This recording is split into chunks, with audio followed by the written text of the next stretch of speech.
Dans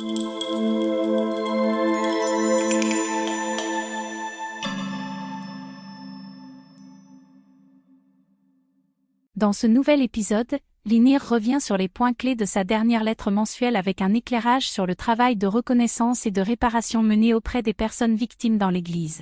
Bienvenue sur les podcasts de Linir en partenariat avec le collectif Voix libérée. Bienvenue.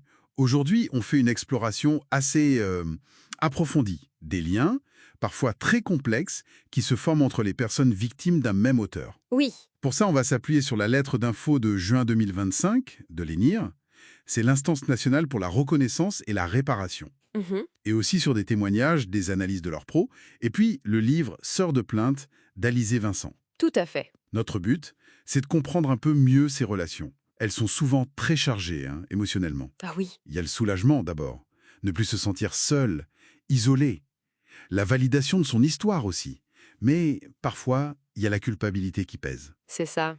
C'est un sujet délicat, évidemment, on va l'aborder avec beaucoup de respect. Oui, et c'est vrai que découvrir une co-victime, ça peut être un véritable basculement.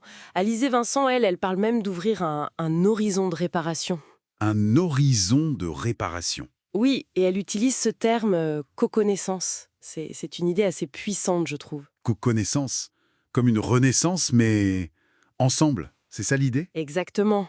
Dans le partage. Exactement. C'est cette idée qu'on comprend différemment ce qui est arrivé grâce à la reconnaissance de l'autre. Une reconnaissance mutuelle et qui peut même devenir sociale. Hmm. Ça résonne avec ce qu'on entend souvent, vous savez, des phrases comme j'ai enfin compris que j'étais pas fou » ou « j'étais pas folle Oui, ». Ou alors parler à une co-victime, c'est pas pareil. Se sentir cru, le fait qu'une autre personne ait vécu quelque chose de similaire, parfois avec le même mode opératoire, ça valide le récit personnel. ça sort du doute. Voilà.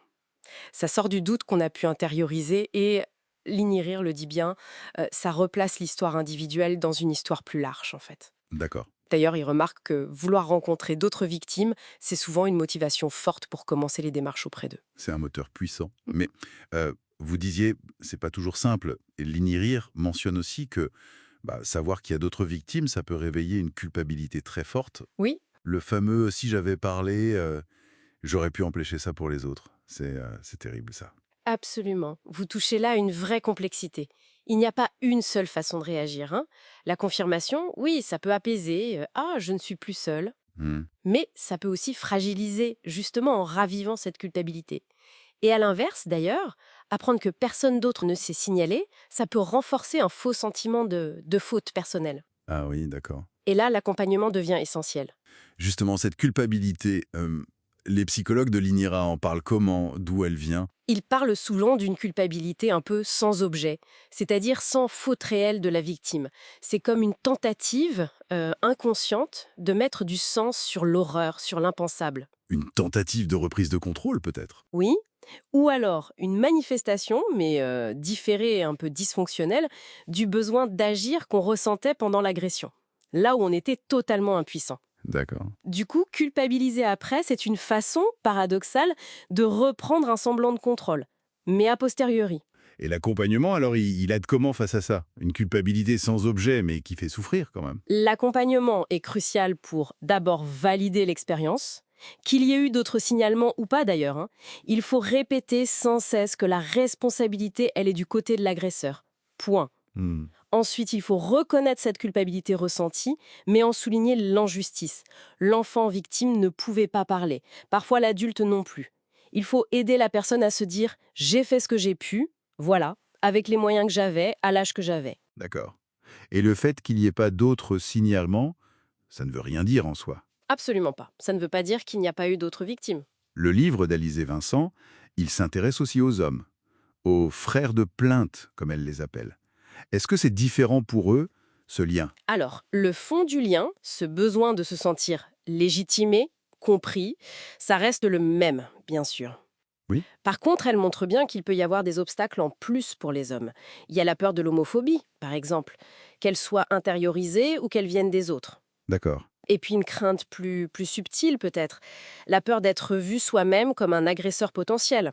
Ou même la peur de se confier à un autre homme victime qui, lui, serait devenu agresseur. Ah oui, ce sont des freins importants, ça. Ça rajoute des barrières. Exactement. Ce sont des barrières en plus.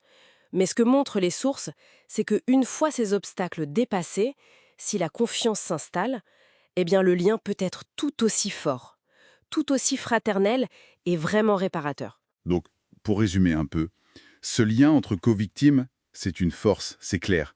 Mais c'est ambivalent. Oui. D'un côté, ça valide, ça aide à comprendre, d'une façon unique. C'est essentiel pour se reconstruire. Mhm. Et de l'autre, ça peut rouvrir des blessures. Surtout cette culpabilité dont on a parlé. L'accompagnement, la reconnaissance par des instances comme l'INER, ça semble donc indispensable. C'est une très bonne synthèse, oui. C'est une relation vraiment à part. Une victime, citée dans le livre, dit que c'est peut-être la seule manière de faire pousser des fleurs sur de la mer.